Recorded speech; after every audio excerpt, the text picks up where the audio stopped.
By now, Taj Lawal's systems were running faster than the people inside them.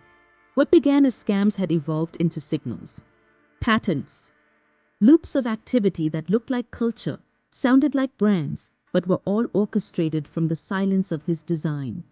At the center of it was music, not just the tracks from Veritas, not just the playlists he curated for his ghostwriters, or the beats he fed to DJs in Nairobi and Accra, but the pulse, the rhythm of movement, of timing.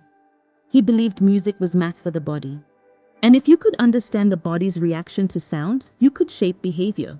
He used music to control tempo, how long people spent on a site when they clicked, how they felt just before sending money. Every Veritas release was tested not for popularity, but for utility. Would it hold someone's attention for exactly 46 seconds? Would it spike emotion just enough to trigger irrational generosity? Taj produced some of the tracks himself, using aliases buried inside FL Studio project files. Never signed, never credited. Just clean waveforms, anonymously uploaded, then licensed to his own label via an offshore holding group in Cyprus. He had no interest in fame, only resonance. Each track was metadata, a time capsule of sound and strategy.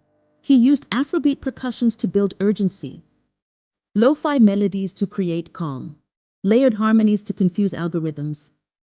The artists never met him. They received offers through Veritas emails signed by creative director TL. Contracts arrived pre-negotiated, with premium splits, no questions asked.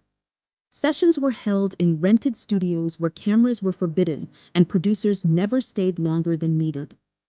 But the results? Tracks that charted, EPs that spread like wildfire.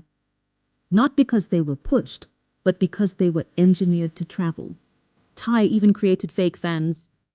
Accounts in Kenya, the UK, Sweden, and Brazil, all commenting, resharing, making each drop feel global. An audience that didn't exist, echoing praise for a label with no office, no headquarters, no phone line. And behind all of it, pulse. He kept a metronome in the clean room. Not for music, but for pacing thought. Tick, tick, tick. Every second, a decision. He said once, only once, in a private journal. The world moves when you hold its breath just long enough. Veritas wasn't a front. It was a test environment, a place to experiment with influence, to see how sound could shape desire, how color could guide transactions, how silence could sell something louder than shouting ever could. It wasn't about food anymore. It was about engineering belief. And the deeper we dug into Veritas, the more confused we became. Because nothing was illegal. There were real contracts, real artists, real royalties.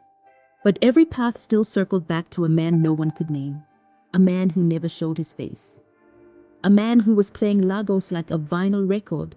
Needle on, hand steady, never scratching.